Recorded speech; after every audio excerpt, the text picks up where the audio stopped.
Generally, if we talk about poetry, there are so many kinds of poetry that comes in your mind very fast, like sonnet, elegy, lyric, ballad, and so on. Correct? All these kinds of poetries are having the same particular qualities like structure, meter, rhyming scheme, rhythm. Like all these kinds of poetry follow a particular structure. But have you ever thought what about those poetry they do not follow any structure? There are also some kinds of poetry they do not have any kind of structure or any meter, any rhythm, any rhyming scheme. What are those poetry called? So those poetries are called the doggerel. Spelling is Doggerel. Doggerel. Doggerel. Literally, doggerel means something which is very ugly.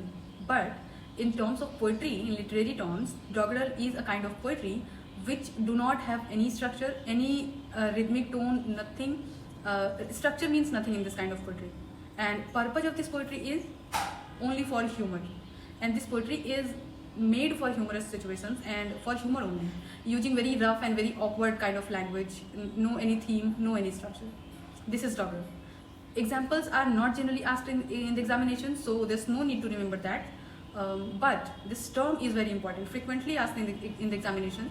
The doggerel, what this term doggerel means. So this is the reason you need to remember this term only.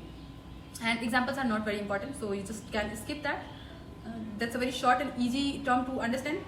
That's all for my video today. Till then, just keep watching.